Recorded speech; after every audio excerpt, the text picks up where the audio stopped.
It was raining in New Orleans, and the Pelicans were raining threes in Toronto. I'll tell you why when that happens, this Pelicans team is almost impossible to beat. It's a Wednesday episode of Locked On Pelicans. Let's go.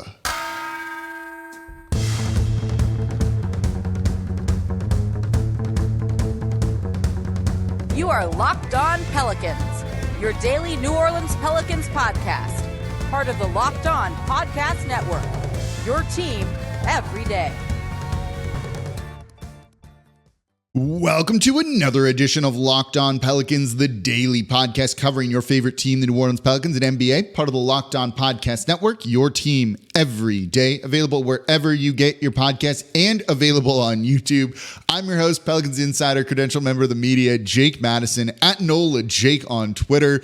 Here with y'all on this Wednesday. If you're watching on YouTube, there's just a huge smile on my face right now, isn't there? And that's because the Pelicans just waxed the Toronto Raptors 139-98. That is an absurd score to absolutely win by. It was an incredible game. The Pelicans had a 43-point lead at one point in this one. We're going to break it all down. When the team plays like that, when they make threes like that, this team is basically impossible to beat, and I'll explain why. We're going to look at Herb Jones. We're going to look at Brandon Ingram and a couple of other things here, because this team right now, against a bad Toronto team, admittedly, looks really, really scary after this game and then the previous game against the Indiana Pacers. When they figure things out and put it together like this, watch out NBA, and I'll explain exactly why. And of course, thank you for making Locked On Pelicans your first listen today and every day. We're here Monday through Friday, the #1 Pelicans podcast, breaking down everything you want to know about this Pelicans team. Subscribe wherever you get your podcasts and on YouTube as well. Become an everydayer. Listen Monday through Friday to Locked On Pelicans. After this one, you gotta tell a friend about the show. This is going to get into a concept that's very simplistic, but is really important to know for the Pelicans and their offense going forward. Share this show with a friend and comment down below on YouTube. So let's get into it. Just again, dismantling the Toronto Raptors, 139-98. Just an incredible performance here. And it was led by Trey Murphy, in a way. I don't actually want to say it was led by Trey Murphy, but Trey Murphy went off in this game. You'll get what I mean in a second here when I say I don't want to say it was led by him, right? Trey Murphy off the bench in under 30 minutes of action, 34 points on 17 shots. He basically scored 2 points per possession, 2 points per shot. That's insane. Get this number. He was 10 of 14 from three. 10 of 14 from three. That is an absurd number. The Pelicans in this game took 49 three-point attempts. They almost took 50 threes in this game, and they won by 41 points. It's not a coincidence there that happened. By the way, the Pelicans' average three-point attempts this season is 32.3. 17 more attempts than normal for this team, and that's a really important thing. Shooters. What you saw the Toronto Raptors do is something that I have said a long time. If you're an everyday or just a long-time listener going back like 3-4 seasons now, you've heard me say this before. You can't space the court for Zion Williamson. You can't. And this game showed you what happens when teams build a wall. They built a wall around Zion basically all night. He still had a good game. We'll get into that in the next segment a little bit too here. But they built a wall all night and were terrified of Zion Williamson beating them. They put 2, 3, 4, 5 defenders in front of him to limit him going to the rim. He took just 11 shot attempts. Didn't really need to when the team is up by as many as they are, and he only plays 26 minutes in this one. By the way, he had a near triple-double, 16 points, 9 assists, 8 rebounds. They built a wall around him, and they left guys like Herb Jones wide open from three. Herb Jones is 5 of 8. We'll get more on him in the next segment. 5 of 8 from three in this one. CJ McCollum in the starting lineup, 3 of 9. And then Trey Murphy, wide open every time he took a three off of Zion having the ball. Basically, anytime they kicked it out to Trey Murphy, he was wide open because his defender was cheating and helping on Zion Williamson, and they left Trey wide open to do that. Trey Murphy is a sharp shooter. He is a sniper, a deadeye, whatever word you want to use to describe a really good three-point shooter. And the Toronto Raptors were willingly leaving him wide open because they are scared to death of Zion Williamson. This is why I have long said, and the Toronto Raptors showed it to you, you can't space the court for Zion Williamson because of what he does at the rim being so elite and so good and so efficient. You'd rather deal with Trey Murphy going 10 of 14, and if he does that, you shrug and go, well, we kind of played the odds and it just didn't work out in our favor. They left Trey Murphy wide open. What are you doing here, Toronto? Play after play. It was like they didn't learn the lesson because their game plan was stop Zion Williamson. So even with a guy who's going 10 of 14 from three, a guy on the court going 5 of 8 in Herb Jones. Herb is like automatic right now. It didn't matter. They're going to double, triple, quadruple. I don't know what like 5 people. Is that Penta team Zion Williamson? Is that what that is? And instead of covering the shooters, it is impossible to space the court for Zion Williamson. So what you need to do is put guys on the court that will make teams pay for the way they defend Zion. You want to build a wall against him? We're going to beat you with our other shooters. When you have Herb Jones, Trey Murphy, CJ McCollum, all being good three-point shooters on this team, and in case of some of them, like excellent three-point shooters, right? Herb Jones going into this game, it's going to be higher now, was 43% on the season. CJ McCollum is 42.5% on the season. Trey Murphy's number is lower, but that's skyrocketing after 10 of 14, right? They left all those guys open to defend Zion Williamson. You can't space the court for him, but you can make teams pay for what they do. The Pelicans did that in this game. It's the definition of pick your poison. Guard Zion, leave open good three-point shooters. And by the way, they had 2 on the bench they didn't use in this, in Jordan Hawkins and Matt Ryan. They got minutes in garbage time but didn't play with Zion, right? They had 2 other shooters they could have used if one of these guys was a little bit cold. Now, I'm not saying you do that, but you get what I'm saying. There's more shooting on the bench. That's incredible. So guard Zion, leave the shooters open.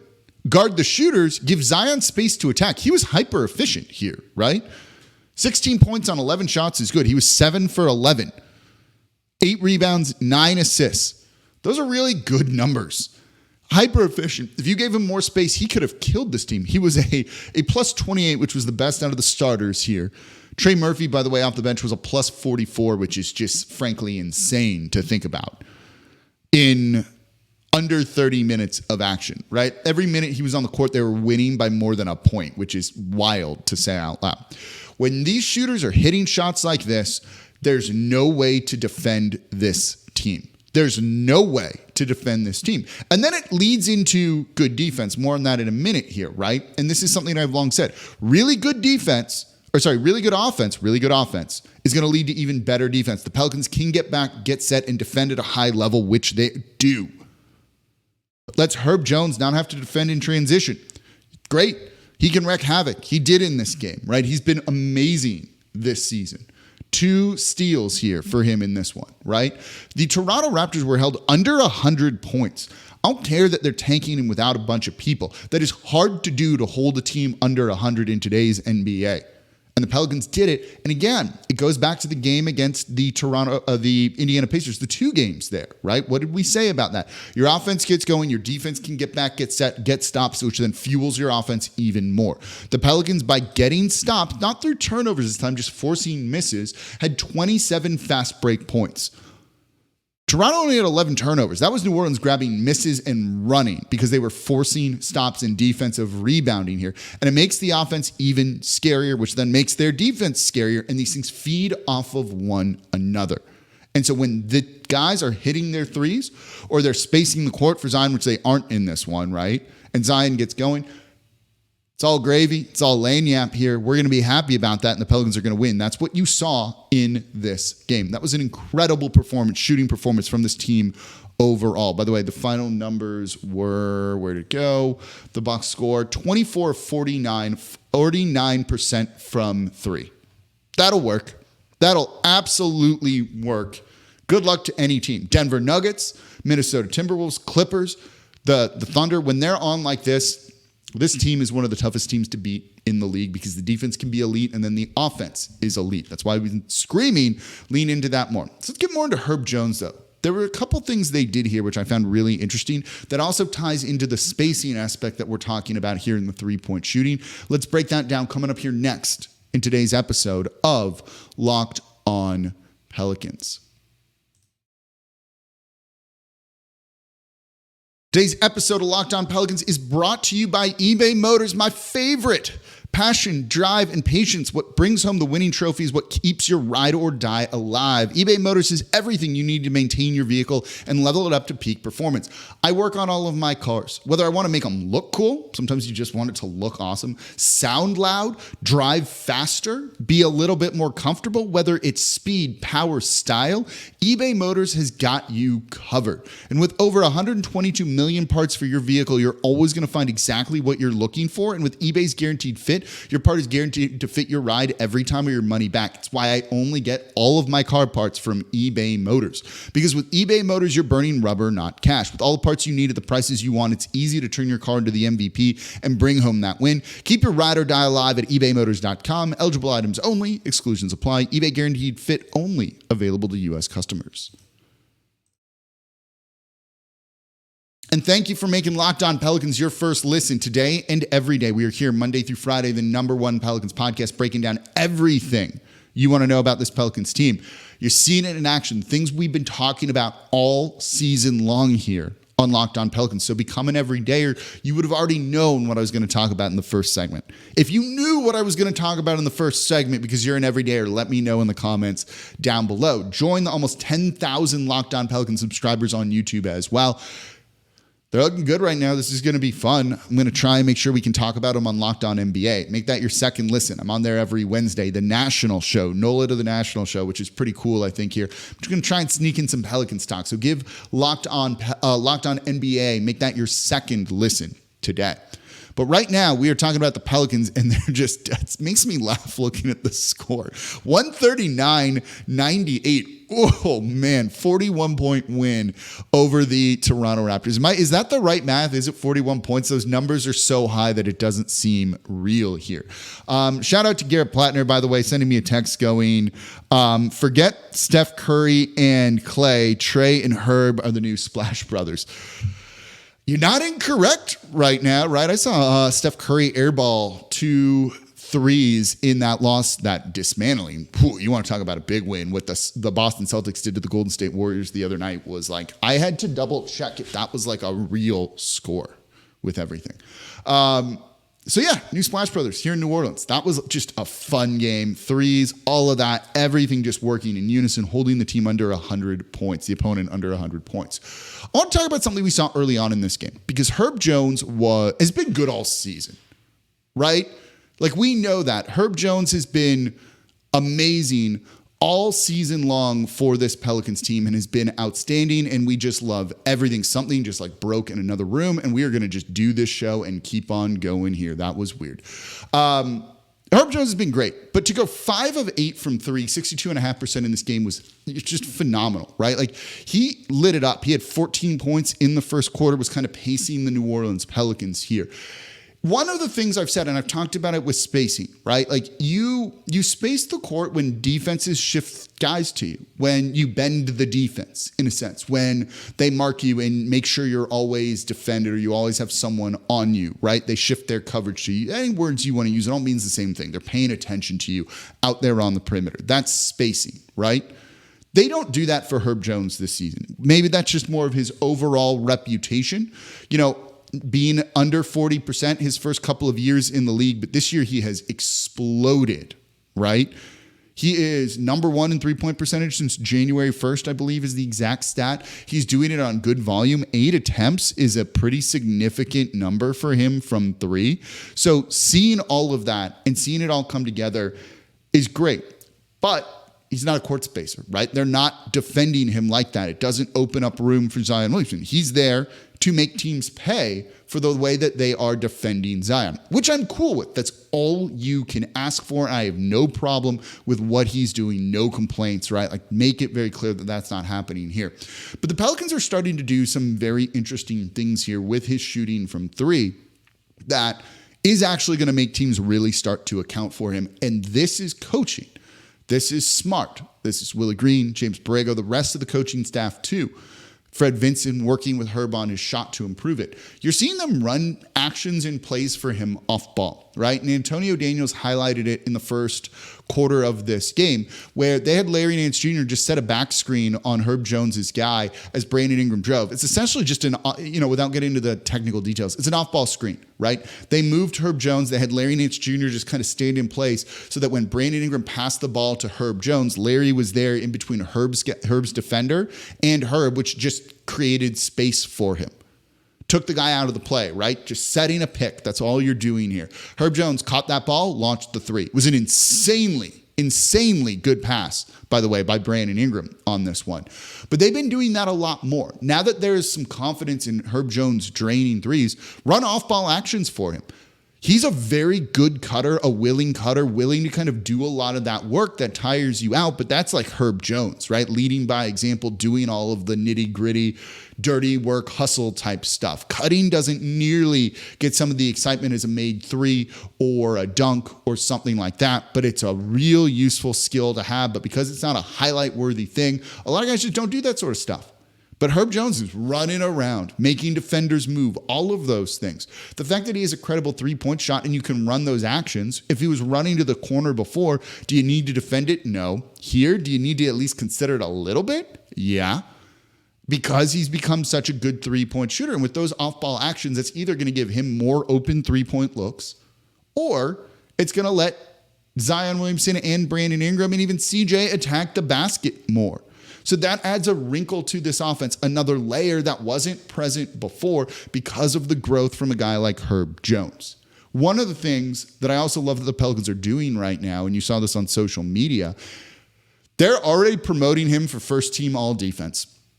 I love that. In years past, they used to promote guys like Anthony Davis and Drew Holiday a lot, sending stuff to voters, different things like that, promotional items, things like that to get kind of those guys on people's minds, creating a logo, which they did. And look, their social media team, their graphic team is amazing, has been amazing for a while. Doing something like that now, getting people to kind of recognize the defense that Herb Jones is playing, particularly after holding Tyrese Halliburton to 0 points on Friday, which was incredible. I love that. Promote the heck out of this guy. Don't ever trade him, please, because his contract is going to look unbelievably incredible in the future. Signing him to that deal now, which put them in a little bit of a salary cap crunch this season, right, ends up being the smartest move you could do instead of letting him become a free agent this season, which would have saved them needing to make that salary trade dump of Kira Lewis Jr. Well worth the picks and stuff that they included with Kira Lewis Jr. to dump him to Toronto now in order to get Herb Jones on a 4-year deal that's going to look massively underpaid, especially with the offense and the three-point shooting that he is providing you. He will not win most improved player. I don't even know if he'll get significant votes for it, but you could argue that with the way he's jumped on offense with the three-point shooting is pretty incredible in my opinion. He wasn't bad last year with working off ball and scoring at the rim and doing other things, but the three-point shooting and how important that is in today's NBA is just absolutely awesome to see. His free throw percentage has gone up significantly compared to last season too. Herb Jones has just been amazing, but adding in those plays where you can run him off ball, spring him open for three, and different things like that, I think really makes this team, just adds more wrinkles, right? Like that makes you even scarier for teams to defend. And I think it's a pretty incredible thing that they're able to start to work into this team. Again, offense, their defense is going to be good no matter who's out there on the court. But if you can make these guys even better on offense, that defense is going to rise. Right, going into this game, and we'll see how these numbers change tomorrow. It hasn't updated yet, right? Pelicans were 12th best offense, 7th best on defense. That might go up a tick after this game. They've, in general, and this is 8th best this season. I don't love points per game. I prefer offensive rating and defensive rating. But they've been giving up on average 111.7 points per game. That's 8th best. You just gave up 98.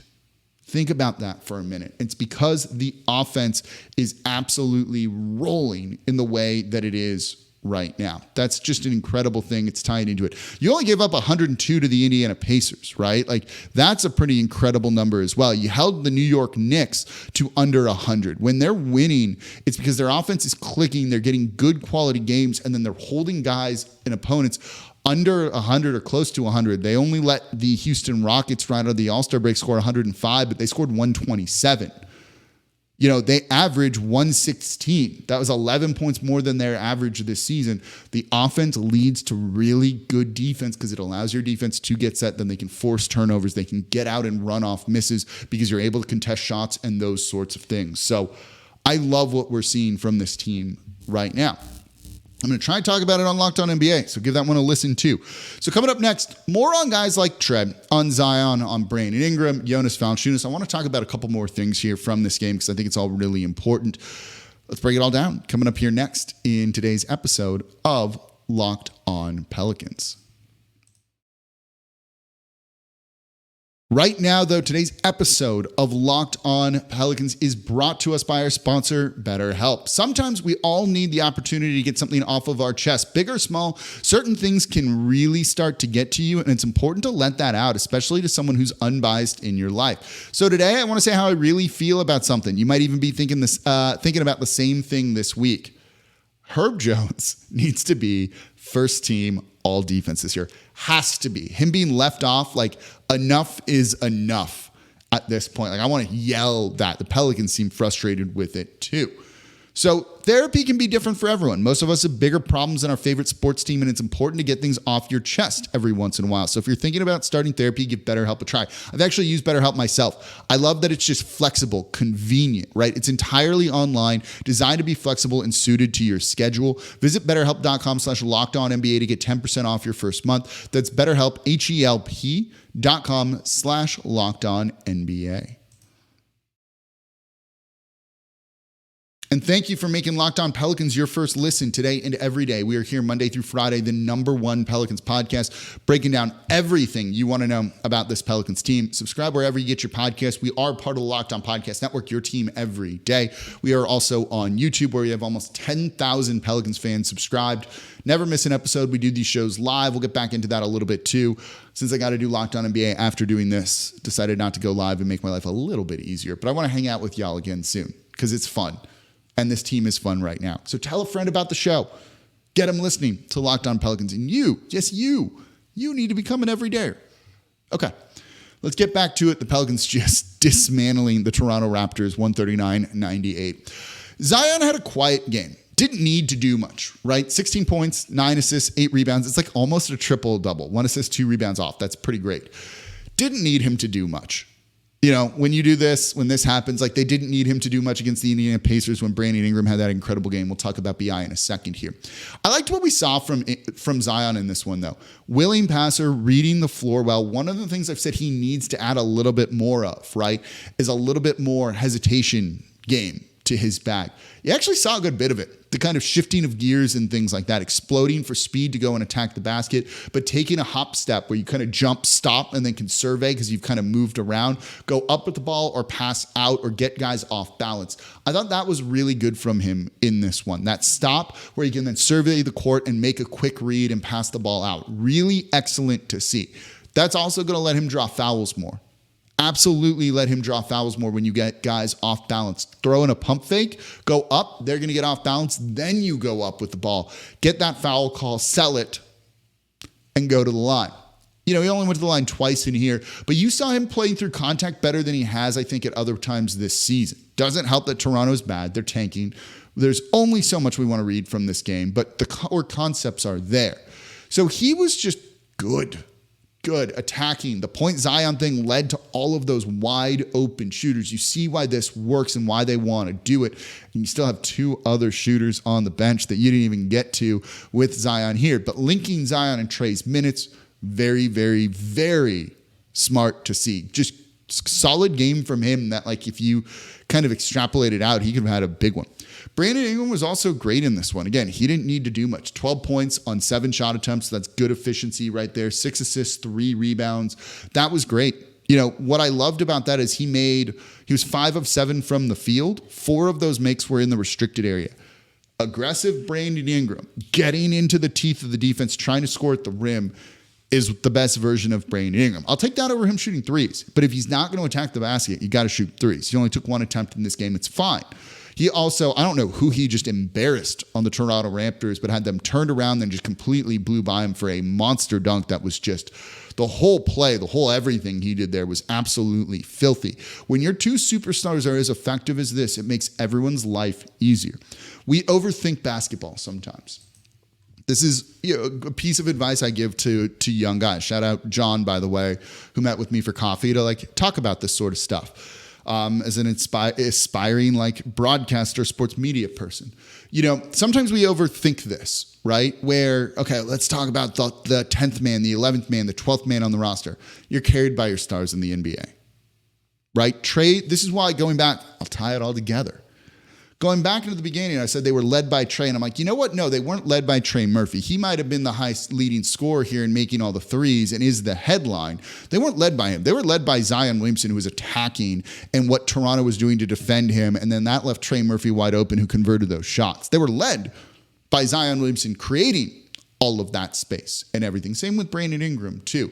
You go as far as your stars go. When your stars are aggressive like this, when they set the tone early, yeah, that's a team that's going to win a lot of games. Again, pick your poison. Zion or Trey Murphy or Jordan Hawkins or CJ McCollum or Herb Jones or Brandon Ingram, right? He's a good three-point shooter too. You can do all of this out there. This team becomes near unstoppable when that's the case, and it makes their defense even better. You also have Jonas Valanciunas, who just quietly put up 10 and 10 in this game. Just doing just great blue-collar work out there on the court, right? One of the things is I think he will be a liability in the playoffs defensively. But there might be a time when you just need to rely on him. And you could have done that in this one. If they wanted to just feed him and let him go kind of to town with no Jakob Poeltl out there to defend him, they would have been able to do that. So many options on this team, right? Okay, cool. You take Zion and B.I. away, we're going to rain threes on you, or we're just going to let a 7-footer who's a bruiser score in the paint against you. There's so many options on this team right now, and I like seeing in this one it was a 9-man rotation for the most part. Finally getting some run for Jordan Hawkins, for Matt Ryan. Shout out Isaiah Brockington for scoring his first NBA points, 4 points in garbage time. But you know what? That mattered, and he looked aggressive and wanted to kind of earn a spot, make the most of those minutes, and I absolutely love that attitude for him. That was just a cool thing to see someone kind of live out their dream that way. We're all doing here, right? Living the dream when the Pelicans win by 41. Let me know. Do you think the team was led by Zion? Do you think they were led by Brandon Ingram? Do you think they were led by Trey Murphy? Let me know what you think in the comments down below on YouTube. It's going to do it for this episode of Locked On Pelicans. What a fun game. What a fun game. As always, I'm your host, Jake Madison, at NOLA Jake on Twitter, and I'll be back with y'all tomorrow. This is the Locked On Pelicans podcast, part of the Locked On Podcast Network, your team every day.